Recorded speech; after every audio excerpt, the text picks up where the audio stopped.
Bunnicula, Chapter 4. A cat prepares. I almost didn't make it to my meeting with Chester that night. Toby had a feast in his room. It was Friday night, and on Friday night, Toby gets to stay up and read as late as he wants to. So, of course, he needs lots of food to keep up his strength. Good food like cheese crackers, chocolate cupcakes, my very favorite, my very favorite, the kind with cream in the middle. Pretzels and the peanut butter sandwiches. The last I cannot abide because my mouth always gets stuck. Chocolate cupcakes with cream in the mid-center, however, are another story. This per- this particular evening, I stationed myself on Toby's stomach. Usually, I'm a little more subtle, but having missed out on the bacon at breakfast, I was not about to take any chances on the chocolate cupcakes with the cream in the center. Toby? Toby knew what I was after, but sometimes he thinks he's funny, and he plays little games with me. Hi, Harold. I'll bet you. Hi, Harold. I'll bet you'd like a peanut butter sandwich, wouldn't you? Here, you have this one that's left over from yesterday, where I ate this boring old chocolate cupcake, which is nice and fresh and has a cream in the middle. Okay, Harold? Ha ha. My sides are splitting. What's the matter? Don't you want a peanut butter sandwich? All right. I'll put it away for another night. Oh, here's something you might like. It's a green sourdough from that candy dish that was stuck to my sock. Would you like that, huh, pal? Oh boy, the kid is really hot tonight. No, huh? Well, I'd give you one of my cupcakes, but I know how much you hate chocolate. Would a little drooling on your stomach help convince you otherwise? Oh, you like chocolate. Okay then, you can have both of them. One thing I have to say about Toby, although he's got a rotten sense of humor, he's a nice kid, naturally. Once I'd eaten both cupcakes, which took approximately 4 seconds. I felt obliged to hang around and let Toby know I was grateful. What better way than to share a few of his cheese crackers? Well, Harold, Toby said some time later, we've had quite a party, but I have to go to sleep now. I can't keep my eyes open, so I'll have to wait until tomorrow to find out what happens in the next chapter. This is a good book, Harold. It's called Treasure Island, and it's by a man named Robert Louis Stevenson. It's kind of hard reading, though. I have to keep looking the big words up in the dictionary, so it's taking me a long time to get through it. I've always had trouble with words myself. Half the time they don't mean what I think they are going to, and then, even when I do find out what they mean, I forget the next day anyway. You might say that I'm smart, but just not the scholarly type. But it's a really good story, Toby continued. It's all about a pirate and a little boy just like me. No dogs. And a parrot, Harold. A parrot? What's a parrot? Is there anything about chocolate cake? That's my idea of treasure. Well, good night, Harold. If you're gonna sleep here, you'll have to get off my stomach because it's a little full right now. Good night, Toby. I curled up at the foot of the bed, but I couldn't sleep trying to figure out what a parrot was. I thought it might be a lady pirate, since the words sound something alike. But then again, I thought it might be an umbrella. Chester would know, I thought. So I went downstairs to ask him. Well, you certainly took your time, Chester snapped as I sauntered casually into the room. I finished my book half an hour ago. Where were you? It so happens I was discussing great works of literature with Toby. Since when is a Twinkies rapper considered a great work of literature? I decided to ignore that. Unfortunately, several chocolate crumbs fell from my mouth to the floor at precisely that moment. As a matter of fact, I said, trying valiantly to regain my dignity. We were talking about Treasure Island. Ever hear of it? Ever hear of it? He sneered. I read that when I was a kitten. Oh, then, tell me, Chester, what is your parrot? Chester looked at me scornfully. A parrot, he said, is a tropical gydactyl bird, order Citisformes, that has a short, stout, curved, hooked bill, is often crested, brightly variegated, and an excellent mimic. In other words, Harold, a parrot is a little bird with a big mouth. Oh, I said after a moment. I thought maybe it was an umbrella. Did you get so busy discussing parrots with Toby that you forgot you were gonna meet me here? This is important, Harold. I still wasn't sure what a parrot was, but I decided this was not the time to pursue it. Come over here, Chester commanded, indicating his chair. And let me show you this book. I looked at the chair. Chester was already sitting in it, with a very large book open in front of him. I don't think there's gonna be room for both of us, Chester, I said. Come on, come on. You're wasting time. Just jump up here. I surveyed the scene carefully. I knew I would have to get a running start since there was just a tiny spot left for me, and I would never be able to fit into it if I pulled myself up slowly. Apparently, I was talking too long for Chester's liking. Will you get up here? He hissed.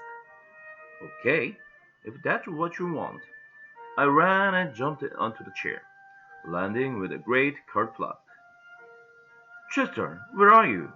I cried. I couldn't see anything but the back of the chair. I'd forgotten to turn myself around. I'm here, you great oaf. I turned my head. What are you doing on the floor? I asked. You knocked me off the chair. No, just a step put. I'm coming back up. I moved to the back of the chair, and the Chester landed on the front. Now, let's see, he said. We both have to see the book. You come over here, and I will move this way. I don't know if you've ever watched a cat try to decide where to sit, but it involves a lot of circling around, sitting, getting up again, circling some more, thinking about it, lying down, standing up, batting a paw or tail, and batting a paw or tail, and circling. A dog, on the other hand, sits. This looks like a good spot, a dog will say to himself. He will then lower his body to the spot in question and is usually so secure in his decision that he will fall asleep immediately.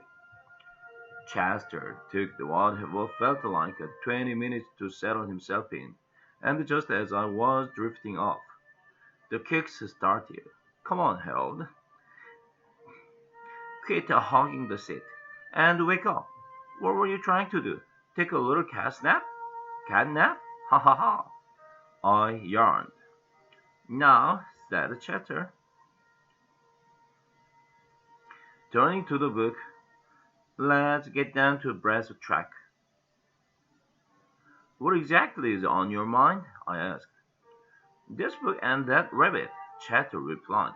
Now tell me, Harold, have you noticed anything funny about that rabbit? No, I said. But I've certainly noticed a lot of funny things about you. Listen to me.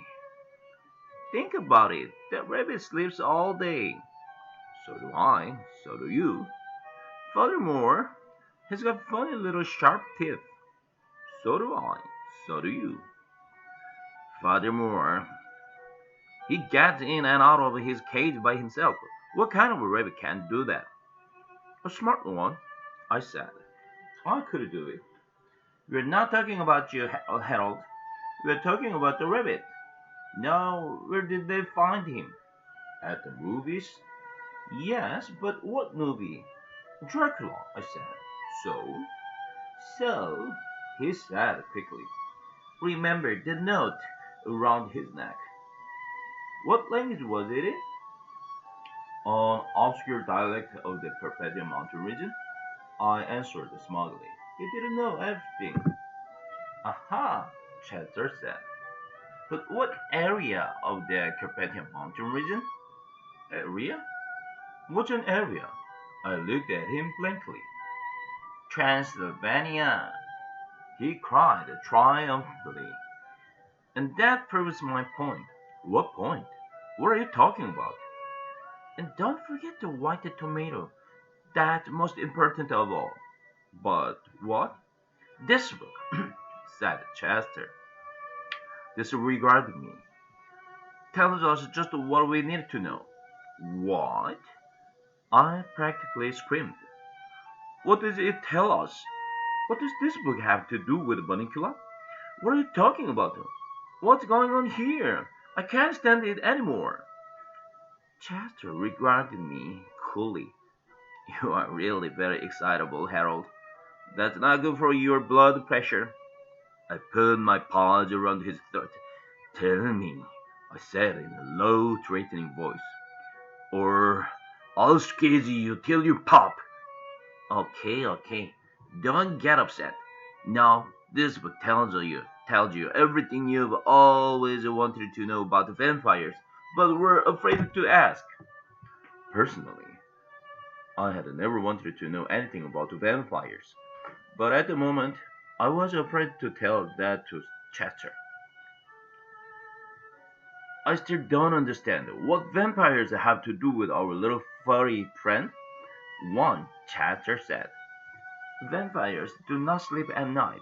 They sleep only during the day. The same holds true for this rabbit.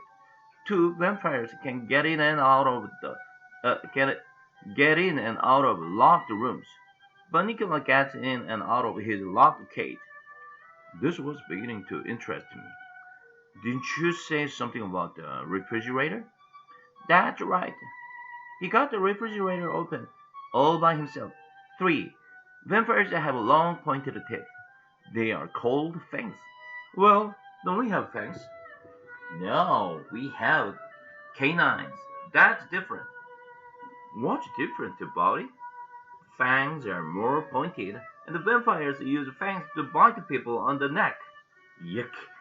Who would want to do that? Vampires would. That's who. Wait a minute. I saw Mrs. Monroe bite Mr. Monroe on the neck once. Does that mean she's a vampire? Boy, are you dumb? She's not a vampire. She's a lawyer. She bites necks. I don't think that's quite the same thing. No, Bunnicula did not bite people on the neck. At least, not so far. But he does bite the vegetables. On the neck? I asked. Vegetables don't have necks, Harold. Vegetables are like that. It's like dogs. Dogs don't have brains. Dogs are like that. Oh, yeah, I said. Of course he bites vegetables. All rabbits bite vegetables. He bites them, Harold, but he does not eat them. That tomato was all white. What does that mean? It means that He paints vegetables? I ventured. It means he bites vegetables to make a hole in them, and then he sucks out all the juices. But what about all the lettuce and carrots that Toby has been feeding him in his cage? Aha, what indeed, Chester said. Look at this. Whereupon he stuck his paw under the chair cushion and brought out with a flourish an assortment of strange white objects. Some of them looked like unironed handkerchiefs, and the others, well, the others didn't look like anything I'd ever seen before. Were they? I asked. Were they? I asked. Chester smiled. Lettuce and carrots, he said. White lettuce and carrots. I found them hidden behind his cage. I was aghast. What did it all mean? Could Chester, could Chester be right? Was this a harmless-looking little ball of fluff really a vampire? Just then, Chester let out a yelp. Look, he said. The cage is empty again. Oh, we are fools. We are fools. We've let him get out of our sight. It's your fault. My fault? You are the one who took 20 minutes to sit down. Well, if you hadn't knocked me off in the first place. Wait a minute. Why are we arguing? Let's find Bunnicula. Just then, we heard a click in the kitchen. Refrigerator. Refrigerator. I whispered. Chester nodded. We jumped down and moved cautiously to the kitchen door. Shh! Chester warned unnecessarily as we crept along. Don't make any noise. We don't want him to hear us coming. Obviously, I retorted.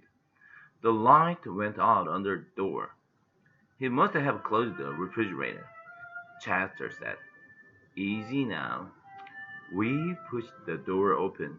The kitchen was dark. There was not a sound. Psst! Chester! What? I can't see. I can, but I can't see him. He's not here. There was a soft scamper across the rhinorium, and we turned just in time to see a little white tail bounce out the door into the living room. Drat! We've missed him. Come on, Harold. Let's see if we can catch up with him. Chester started toward the door. Wait, Chester. What's that on the floor by the refrigerator? He turned. This new object interested him more than following Bunnicula. Watch out, he said. I'll take care of this. He slunk across the room slowly, muscles taut, eyes erect. When he was about 6 inches away, he stuck out his paw, close to his eyes, and batted at the object tentatively. I don't think he made any contact. Get closer, I said. Chester's eyes popped open. Who's the cat here? He asked. I know what I'm doing. And he proceeded to bat the air 3 more times. What is it?